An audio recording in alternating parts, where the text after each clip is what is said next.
오늘 말씀의 제목은 당신은 행복하십니까? 라는 제목입니다. 우리 한번 옆 사람에게 한번 물어볼까요? 행복하세요? 라고. 네. 저는 오늘 여러분들께 드리는 이 말씀을 통해서 여러분의 삶이 꼭 행복하기를 간절히 원합니다. 사람들은 모두가 행복한 삶을 원하세요. 그래서 다양한 노력들을 합니다. 행복해지기 위해 열심히 일을 하고요, 행복해지기 위해 결혼도 하고요, 또 행복해지기 위해 돈을 모으고 여가 생활을 즐깁니다. 어떤 사람은 명예를 통해서, 어떤 사람은 권력을 통해서 행복을 얻고자 해요. 그러나 진정으로 행복한 삶을 누리는 사람은 그리 많지가 않아요. 행복을 추구하지만 여전히 고통과 불행이 있고, 또한 우리의 삶은 결국 죽게 되어 있습니다. 왜 사람들은 그토록 갈망하는 행복한 삶을 살지 못할까요? 그 이유는 하나님과의 관계가 끊어져 있기 때문입니다. 많은 사람이 하나님이 계시지 않다라고 거짓말로 속고 살아가요. 하나님은 눈에 보이지 않기 때문에 하나님이 어디 계시냐고 이야기를 하죠. 그러나 하나님은 분명히 살아계십니다. 내가 그분을 알지 못한다고 해서 하나님이 안 계신 것이 아니라 하나님은 지금도 살아계시고 오늘 예배하는 이 자리에 우리와 함께 하십니다. 공기가 눈에 보이지 않다고 공기가 없는 것이 아니잖아요. 우리의 눈으로 하나님을 볼 수 없다고 해서 하나님이 안 계신 것이 아닙니다. 성경은 하나님에 대해서 알려주는 책이에요.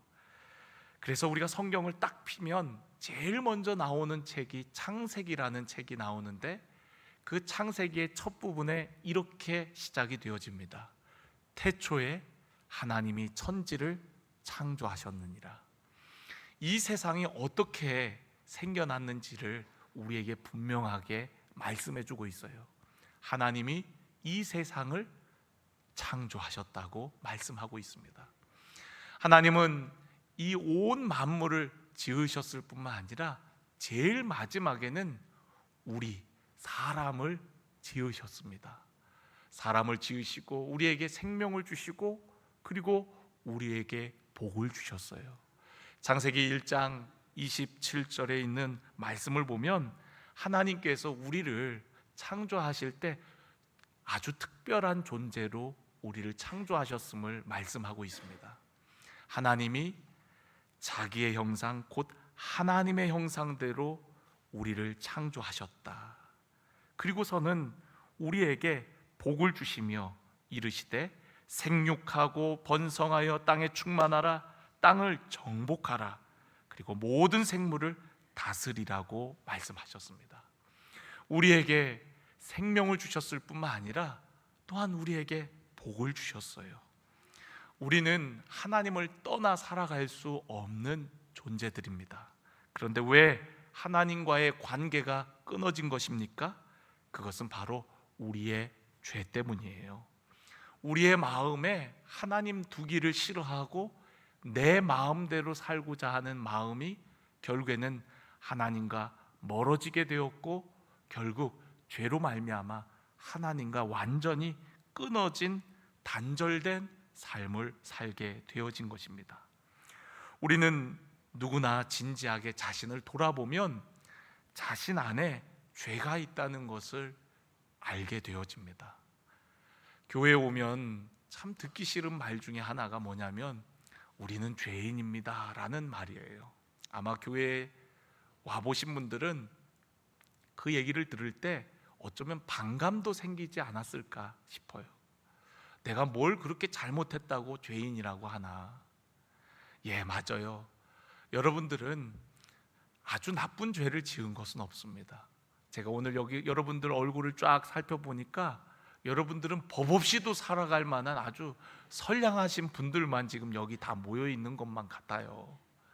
그런데 여러분, 우리 자신을 가만히 살펴보면 우리 안에 죄가 있다는 것을 깨닫게 되어집니다. 어린아이들이 좋은 것만 가르쳐주고 좋은 말만 쓰도록 그렇게 하지만 어린아이들 안에도 죄성이 있어서 엄마 아빠 다음에 하는 말들이 주로 어떤 말들인가요? 싫어, 안 돼, 뭐 이런 말을 배우잖아요.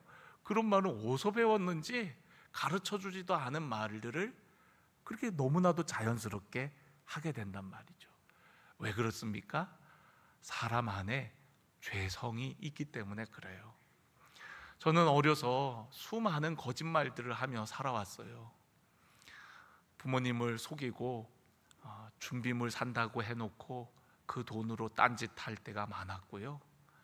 또 보충 수업 시간에 필요한 문제집 값을 뻥 튀겨 갖고 많이 받아내 갖고 나머지 돈은 제가 삥땅 쳤던 적도 한두 번이 아닙니다.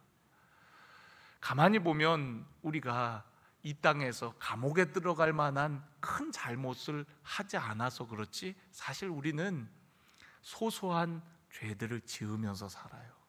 그리고 여러분, 우리 안에 얼마나 나쁜 생각, 잘못된 마음을 품을 때가 얼마나 많습니까? 나도 어쩔 때는 누군가를 미워할 때도 있고요, 또 안 좋은 생각을 가질 때도 참 많다는 것을 보게 되어집니다. 왜 그렇습니까? 우리 안에 죄성이 있기 때문에 그래요.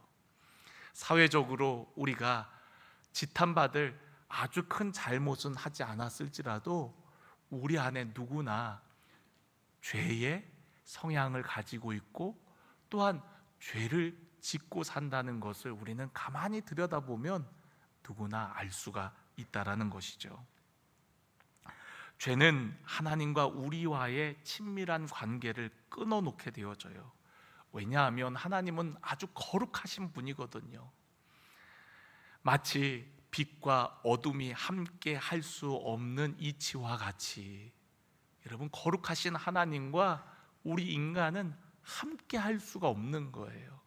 그러니까 결국 우리의 죄가 하나님과 우리와의 관계를 완전히 단절시켜 버린 겁니다. 이렇게 하나님과 우리와의 관계가 끊어진 상태를 가리켜서 성경은 영적으로 죽은 상태다라고 얘기를 합니다. 여러분, 하나님은 영이시거든요. 근데 그 영이신 하나님을 우리가 알 수 있는 것은 우리가 영적인 존재이기 때문에 그래요. 여러분, 동물들은요 하나님께 나와 예배하지 않습니다. 왜 예배하지 않죠? 영적인 존재가 아니기 때문에 그래요. 동물은 혼과 육이 있어 갖고 사람과 정신적인 교감은 할 수 있지만 동물은 영적인 존재가 아니기 때문에 그들은 하나님께 나와 예배하거나 또 찬송하지 않아요. 그러나 우리들은 영적인 존재거든요.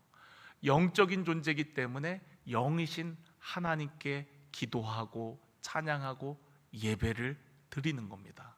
그런데 하나님과 단절된 사람은 이 영의 감각이 죽어 있는 거예요. 그래서 영이신 하나님을 잘 못 느낍니다. 잘 못 느껴요. 하나님이 계신데도 불구하고 그 영적 감각이 죽어서 못 느끼는 겁니다. 예를 들어서 이런 거예요.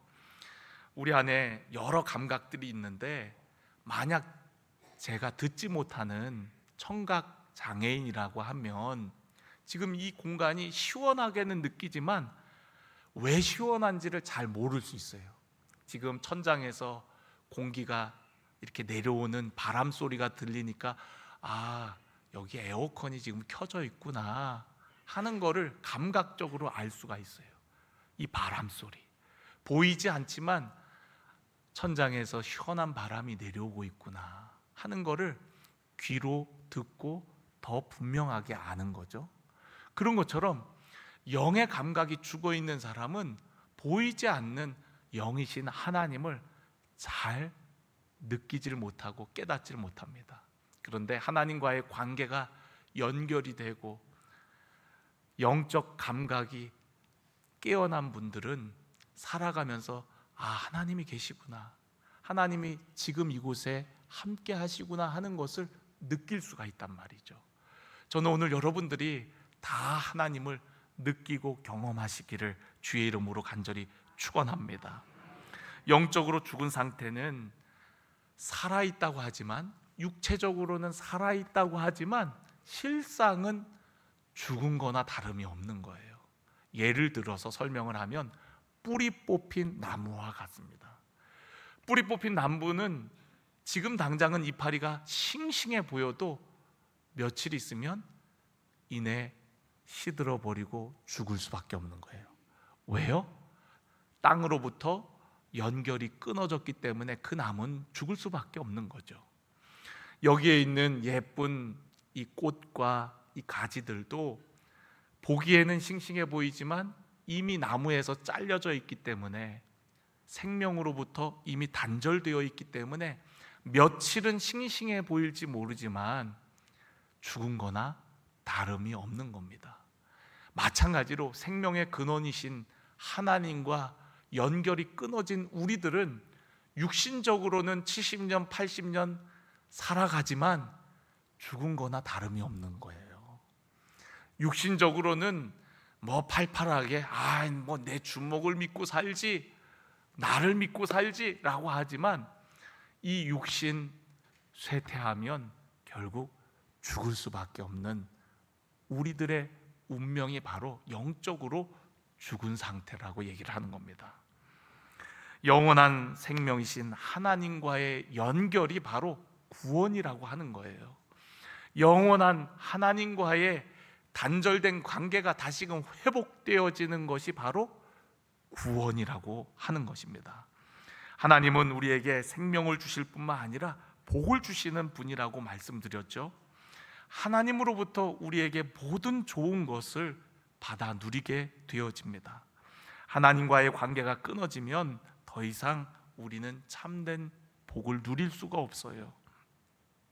사람들이 끊임없이 행복을 추구하면서도 삶이 불행하고 고통스럽게 느껴지는 이유가 바로 복 대신 하나님과의 관계가 끊어졌기 때문에 그렇습니다. 하나님과의 관계가 끊어진 인생은 수많은 문제들을 직면하게 되어요. 가정의 문제, 경제적인 문제, 정신적인 문제, 육체의 질병의 문제, 수많은 문제들, 그 문제들은 결국 우리를 죽음으로 이끌게 되어지는 겁니다. 우리가 하나님과의 관계가 끊어진 우리들의 삶은 만족함이 없어요. 많은 것을 소유해도 만족하지 못합니다. 왜 그렇습니까? 영원하신 하나님으로만 우리의 마음에 채워지는 마음의 공간이 있기 때문에 그래요. 사람들은 많은 것을 가지면 만족할 거라 그래요. 또한 더 좋은 것을 누리면 만족할 거라고 생각합니다. 그런데 여러분, 그렇지가 않습니다. 성경에 보면은 가장 많은 것을 누리고 또 경험했던 한 사람이 나옵니다. 그 사람은 누구냐면 여러분들도 한 번쯤은 들어보셨을 텐데 솔로몬 왕이에요. 그는 가장 높은 지위에 올랐고요, 또한 하나님이 주신 지혜로 온갖 부귀영화를 다 누려봤던 사람입니다. 그런데 그가 어느 순간 마음이 교만해져서 하나님을 멀리하고, 그리고 마침내 많은 죄들로 인해서 하나님과 완전히 관계가 끊어져 버리고 맙니다. 하나님과 관계가 끊어진 솔로몬은 이 땅의 모든 부귀영화가 헛되다는 것을 그제서야 깨닫게 되어져요. 그래서 그가 말년에 쓴 성경인 전도서를 읽어보면 솔로몬이 이런 고백을 합니다. 해 아래 모든 것이 헛되고 헛되고 헛되고 헛되도다. 여러분, 이 땅의 모든 것들이 사실은 헛된 것들이라고 얘기를 해요. 하나님을 경외하는 사람만이 진정한 만족함을 얻게 되어진다라고 이야기합니다. 부귀영화, 이 세상의 어떤 것들도 영원하지 않기에 우리의 영원한 마음을 사모하는 우리들의 마음은 그 세상의 것들로, 썩어질 것들로, 없어질 것들로 만족할 수가 없는 것이죠. 돈을 많이 가지면 만족할 것 같지만 많이 갖고 나면 더 많이 가진 사람들이 보이기 마련이고요. 또 더 많은 쾌락을 누리면 만족할 것 같지만 더 많은 쾌락을 누리면 누릴수록 그 안에 얼마나 공허함이 있다는 것을 깨닫게 되어집니다. 우리 앞서 인생을 살고 많은 것을 누렸던 솔로몬이 우리에게 분명히 증언해주고 있잖아요. 모든 것이 헛되다고요. 모든 것이 헛된 겁니다. 이 땅의 만족은 그 어디에도 찾을 수가 없습니다. 또한 참된 평안을 누릴 수가 없어요. 하나님과의 관계가 끊어진 인생은 참된 평안을 누리질 못합니다. 우리는 인생의 무거운 짐을 짊어지고 살아가요. 죄를 지은 인간은 하나님께서 만드신 에덴 동산이라는 아름답고 기쁨의 동산, 그곳에서 쫓겨나게 됩니다. 그리고 땀 흘려 수고하지 않으면 먹고 살 수 없는 그런 징계를 당하게 되어져요.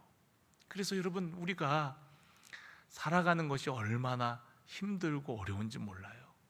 우리 여기 남성들, 가장으로서 가족들을 위해 일하느라고 얼마나 수고가 많으세요. 또 우리 여기 여성분들, 아이들 낳고 기르고 또 집안 살림하느라고 얼마나 수고가 많으세요. 우리의 인생을 가리켜서 예수님께서는 이렇게 말씀하셨어요. 수고하고 무거운 짐을 진 자라고 얘기하셨어요. 정말 우리 인생은 수고하고 무거운 짐을 짊어지고 살아갑니다. 수 없는 염려, 걱정, 근심, 이런 것들을 짊어지고 사는 것이 바로 우리 인생이거든요. 그런데 그런 우리들을 예수님께서 초청하셨어요. 내게로 오라. 수고하고 무거운 짐진 자들아, 다 내게로 오라 라고 우리에게 말씀하십니다. 우리에게 참된 쉼을 주시겠다고, 세상이 줄 수 없는 평안을 내가 너희에게 주겠다라고 말씀하십니다. 그렇습니다, 여러분. 쉼은 하나님 안에서 우리는 참된 쉼을 누릴 수 있고요, 하나님 안에 참된 평안이 있습니다. 세상 그 어디에도 우리가 진정으로 누릴 수 있는 평안이 없다라는 거예요. 그런데 그 평안을 우리 주님께서 주시겠다고 약속하신 것입니다. 주님 안에 참된 쉼과 평안이 있기에 주님께로 나아갈 때에 그러한 은혜를 누리며 살게 되어지는 줄로 믿습니다. 그렇다면 하나님과 우리와의 관계를 단절시켜버린 이 죄의 문제를 어떻게 해결할 수 있습니까? 이걸 해결해야 우리가 하나님과의 관계가 회복이 되고 연결이 되어서 우리가 풍성한 생명과 복을 누릴 거 아닙니까? 오늘 우리가 읽은 본문 말씀을 보면 하나님이 세상을 이처럼 사랑하사 우리에게 무엇을 주셨다고 하죠? 독생자를 주셨으니. 여러분, 독생자라는 말은 하나밖에 없는 아들을 의미합니다. 하나님의 하나밖에 없는 아들을 우리를 위해 주셨다. 그분이 바로 예수님이십니다.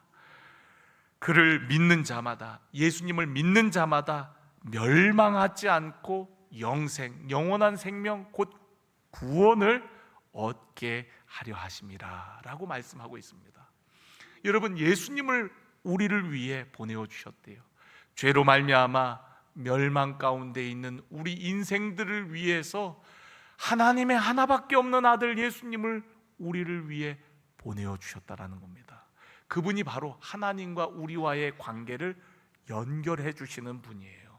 그래서 요한복음 14장에 보면은 예수님께서 이런 말씀을 하십니다. 이 땅에 오셔서 내가 곧 길이요 진리요 생명이니 나로 말미암지 않고는 아버지께로 올 자가 없느니라. 아버지께로 간다는 것은 하나님과의 연결을 의미합니다. 하나님과의 연결을 하도록 해주시는 분이 바로 예수님이라고 말씀하시는 거예요. 예수님이 곧 길이요, 그분이 바로 진리고 생명이라고 말씀하신 겁니다. 그럼 왜 예수님만이 우리의 죄의 문제를 해결할 수 있고 예수님만이 왜 길과 진리가 되십니까? 그것은 바로 예수님께서 우리의 죄의 문제를 해결해 주셨기 때문에 그렇습니다. 하나님과 우리와의 단절이 바로 죄 때문이라 그랬잖아요. 그런데 그 죄의 문제를 해결할 수 있는 분은 아무도 없습니다. 죄 없으신 하나님의 아들 예수님만이 우리의 죄를 해결할 수가 있는 거죠. 예수님 당시에 훌륭한 선지자였던 세례 요한은 예수님을 보자마자 이렇게 고백합니다. 보라, 세상 죄를 지고 가는 하나님의 어린 양이로다. 과거에는 우리가 뭘 잘못하고 그러면 우리의 죄를 없애기 위해 대신해서 흠없는 어린 양을 잡아서 드림으로 우리의 죄를 속하였습니다. 그런데 그렇듯이 바로 예수님이 그런 흠없는 어린 양이 되셔서 인류의 모든 죄를 다 짊어지시고 죽으심을 통하여서 우리의 모든 죄를 다 담당하셨다는 거예요. 예수님께서 하신 많은 일들이 있지만 그 중에 가장 중요한 일, 가장 예수님의 인생의 절정이 뭐냐면 바로 십자가에서 죽으시는 사건이었습니다. 예수님이 왜 죽으셨습니까? 그분은 죄가 없으심에도 불구하고 바로 인류의 죄, 저와 여러분의 모든 죄를 짊어지고 대신하여 죄 없으신 예수님께서 죽으신 것입니다. 그래서 예수님께서 십자가에서 죽으실 때 마지막에 하셨던 말씀이 무엇이냐면 다 이루었도다 라는 말씀을 하셨어요. 근데 그 말씀의 원어 헬라어를 살펴보면은 어떤 의미가 있냐면 다 지불하였도다 라는 의미가 있습니다. 뭘 지불했습니까? 바로 우리의 죄의 대가를 다 지불하셨다는 겁니다.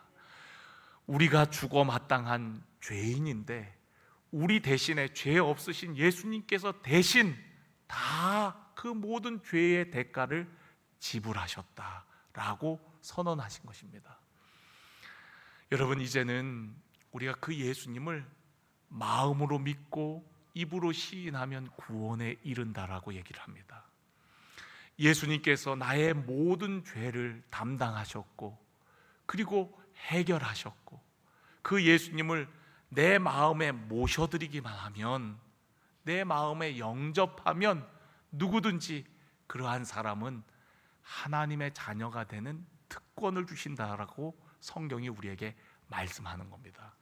나는 죄인이지만 나의 죄를 담당하신 그 예수님을 모실 때에 나의 죄가 다 용서받고 그리고 예수님으로 인하여서 우리는 하나님의 자녀, 하나님의 백성, 구원받는 사람이 되어지게 됩니다.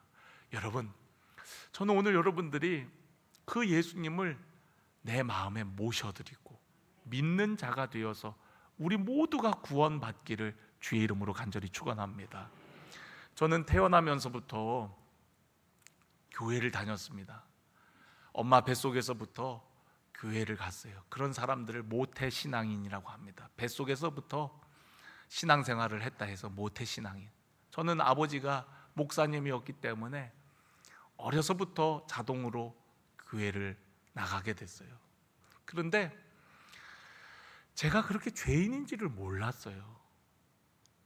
교회는 열심히 다녔지만 정말 주님이 나와 함께 하시는지를 잘 알지를 못했습니다. 그런데 어느 계기가 되어서 예수님을 인격적으로 만나게 되었을 때에, 눈에 보이진 않지만 예수님을 인격적으로 만나게 되었을 때에 내가 얼마나 흉악한 죄인인지를 알게 되더라고요. 깨닫게 되어지더라고요. 내가 얼마나 큰 죄인인지, 거룩하신 주님 앞에 내가 얼마나 더러운 죄인인지, 주님 없이는 나는 멸망받을 수밖에 없는 큰 죄인이라는 것을 깨닫게 되었어요.